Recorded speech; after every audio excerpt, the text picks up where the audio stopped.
அப்பொழுது இயேசு அவர்களை நோக்கி, பயப்படாதிருங்கள். நீங்கள் போய் என் சகோதரர் கலிலேயாவுக்கு போகும்படி அவர்களுக்கு சொல்லுங்கள். அங்கே அவர்கள் என்னை காண்பார்கள் என்றார்.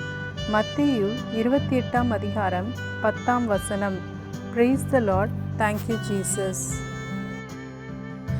ஆண்டவராகிய இயேசு கிறிஸ்து தாம் உயிர்த்தெழுந்த பின் வாரத்தின் முதலாம் நாள் விடிந்து வருகையில் கல்லறையை நோக்கி ஓடி வந்த மகதலேனா மரியாளுக்கும் மற்ற மரியாளுக்கும் முதலில் தரிசனமானார் என்று வேதம் கூறுகிறது. அவர்களுக்கு ஏன் முதலில் தரிசனமானார் என்ற கேள்விக்கான பதில் ஆண்டவராகிய இயேசு கிறிஸ்துவிடம் யார் அன்பு கூர்ந்தார்கள் என்பதே ஆகும்.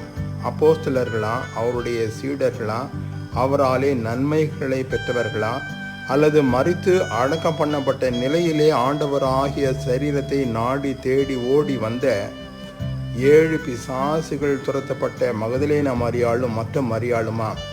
அவர்கள் ஆண்டவராகிய இயேசுவின் மேல் அளவில்லா அன்பு கொண்டதினால் அவர்கள் நாடி தேடி ஆண்டவரை தரிசிக்க வந்தார்கள், சரீரத்தை காண வந்தார்கள். ஆனால் அவர்களுக்கோ ஆச்சரியம், தேவதூதரை தரிசித்தார்கள். மாத்திரமல்ல, உயிர்த்தெழுந்த ஆண்டவராகிய இயேசுவையும் தரிசித்தார்கள். மரித்து போன ஆண்டவரின் சரீரத்தை தேடி வந்த அவர்கள் உயிர்த்தெழுந்த ஆண்டவராகிய இயேசுவை தரிசித்தார்கள். இன்றும் உயிர்த்தெழுந்த ஆண்டவராகிய இயேசுவை விசுவாசிக்கும் நாம் அவரிடம் அன்பு கூறுகிறோமா?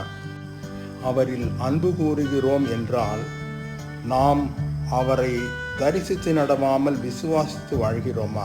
ஒவ்வொரு நாளும் அதிலே வளருகிறோமா? ஆண்டவராகிய இயேசு கிறிஸ்துவே, எங்களை உம்முடைய நாமத்தினாலே உயிர்ப்பித்து உயிரோடு எழுந்தவராக எங்களோடு அனுதினமும் வாழத்தக்கதான கிருபை அளிப்பவரே, உம்மில் அளவில்லா அன்பிலே அதிகமாய் வளர எங்களுக்கு கிருபை செய்யும். ஆமேன். God bless you.